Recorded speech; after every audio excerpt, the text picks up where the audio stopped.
విడనాడి అటువంటి పోలవరం ప్రాజెక్టుని ఆ రోజు 14, 19 5 సంవత్సరాల్లో మరి చంద్రబాబు నాయుడు గారు 72% పూర్తి చేస్తే తర్వాత వచ్చినటువంటి ప్రభుత్వం 19, 24లో పోలవరాన్ని పూర్తి చేయడం మాట అటుంచి 20 సంవత్సరాలు వెనక్కి పోలవరాన్ని నెట్టేసినటువంటి పరిస్థితి. ఆ రోజునటువంటి ప్రభుత్వం విధ్వంసానికి పోలవరం బలైపోయినటువంటి పరిస్థితి. 18 నెలలు కష్టపడి శ్రమించి నిర్మాణం చేసినటువంటి డయాఫ్రమ్ వాళ్ళు ధ్వంసం చేసినటువంటి పరిస్థితి. ఆ రోజునటువంటి ఇరిగేషన్ శాఖ మంత్రి చెప్పాడు, పోలవరం ఎవ్వరికీ అర్థం కాదు, ఎందుకంటే నాకే అర్థం కాలేదు కాబట్టి ఇంకా పోలవరం ఎప్పుడు పూర్తవుతుందో చెప్పలేమని సాక్షాత్తు ఆ రోజునటువంటి ఇరిగేషన్ శాఖ మంత్రి చెప్పినటువంటి పరిస్థితి. ఆ రోజునటువంటి ముఖ్యమంత్రి అసెంబ్లీలో చెప్పాడు, 2020 జూన్ అన్నాడు, 2020 డిసెంబర్ అన్నాడు, 2021 జూన్ అన్నాడు, 3 తేదీలు చెప్పాడు అసెంబ్లీ సాక్షిగా. పోలవరం పూర్తవడం నా వల్ల కాదని చేతులెత్తేశాడు నాటి ముఖ్యమంత్రి. కానీ ఈరోజు చంద్రబాబు నాయుడు గారు అధికారంలోకి వచ్చాక ఏదైతే ఈ యొక్క పోలవరం ప్రాజెక్టుకు సంబంధించినటువంటి డయాఫ్రమ్ వాళ్ళు 2025 డిసెంబర్కి పూర్తవ్వాలి, పోలవరం ప్రాజెక్టు 2027 డిసెంబర్కి పూర్తవ్వాలి.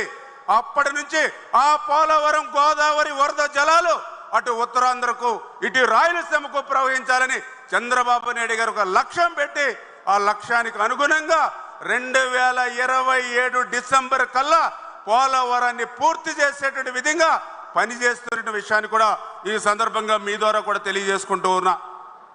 ఏదైతే మీ అందరికీ తెలుసు, ఉత్తరాంధ్ర సుజల స్రవంతి ఆ రోజు 2019, 2024 5 సంవత్సరాలలో ఉత్తరాంధ్ర సుజల స్రవంతికి ₹1 బడ్జెట్లో పెట్టాల, 1 అడుగు ముందుకేలా.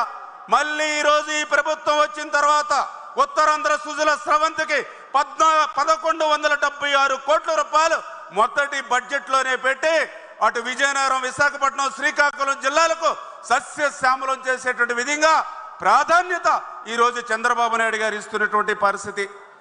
మీ అందరికీ తెలుసు, వెలిగొండ అంటే అత్యంత వెనకబడినటువంటి ప్రకాశం జిల్లా వెలిగొండ ప్రాజెక్టు.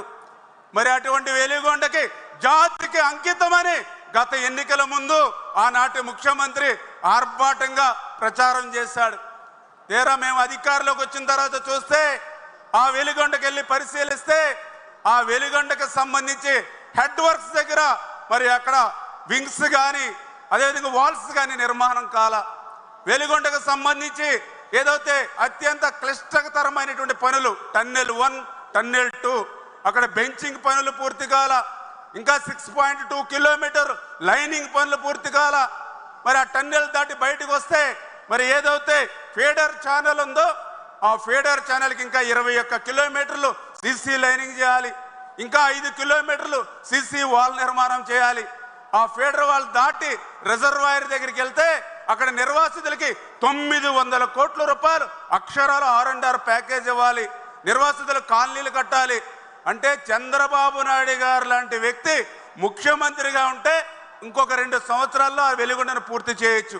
దగ్గర ఇంకా 4,000 కోట్ల రూపాయలు వెలిగొండకి ఖర్చు చేయవలసి ఉండగా పూర్తి కానిటువంటి ప్రాజెక్టుని పూర్తయినట్లుగా ఆ రోజు జాతికి అంకితం చేశానని చెప్పి ఏ రకంగా అయితే ఆ యొక్క ప్రకాశం జిల్లా ప్రజల్ని ఆ రోజు జగన్మోహన్ రెడ్డి మోసం దగ ఎట్లా చేశాడో ఆ వెలిగొండే ఒక ఉదాహరణ.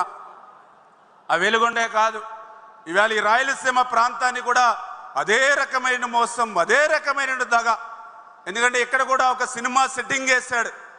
ఏదైతే కుప్పం బ్రాంచ్ కెనాలకు సంబంధించి కుప్పంకి నీరు ఇస్తున్నానని రాష్ట్రానికి ప్రచారం చేయాలని చెప్పి ఒక సినిమా సెట్టింగ్ వేశాడు.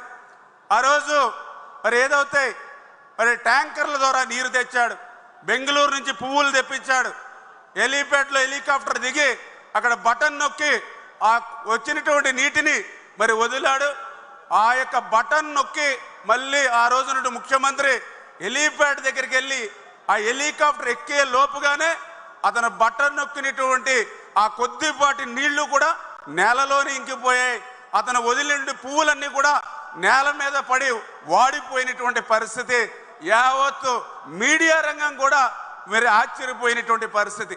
అంటే ఆ రకమైన దగా మోసం ఈరోజు చంద్రబాబు నాయుడు గారి పాలనలో ఉండదు. నీతిగా నిజాయితీగా నిబద్ధతతో చేసే పనులే ఈరోజు ప్రజలకు చెప్తాం. అందుకే వెలిగొండ ప్రాజెక్టు రేపు 2026 జూన్ కల్లా పూర్తి చేసి ఆ యొక్క ప్రకాశం జిల్లా ప్రజలకు సాగునీరు త్రాగునీరు అందించాలని చంద్రబాబు నాయుడు గారు లక్ష్యం పెట్టారు. ఆ లక్ష్యానికి అనుగుణంగానే ఈరోజు వెలిగొండ పనులు ముందుకు సాగుతున్నాయనే విషయాన్ని కూడా మరి ఈ సందర్భంగా తెలియజేసుకుంటూ ఉన్నా. అదేవిధంగా పోలవరం లెఫ్ట్ మెయిన్ కెనాల్ ఉంది. పోలవరం లెఫ్ట్ మెయిన్ కెనాల్కి సంబంధించి గత 5 సంవత్సరాల పాలనలో ఒక్క రూపాయి కూడా పెట్టాల. మళ్ళీ ఈరోజు ఈ ప్రభుత్వం వచ్చింది, చంద్రబాబు నాయుడు గారు వచ్చిన తర్వాత ఆ పోలవరం లెఫ్ట్ మెయిన్ కెనాల్కి 1200 కోట్ల రూపాయలు నిధులు కేటాయించడమే కాదు, ఈ 2025 కల్లా ఫస్ట్ ఫేజ్ లో ఆ పోలవరం లెఫ్ట్ మెయిన్ కెనాల్ పనులు పూర్తి చేసి విశాఖపట్నాన్ని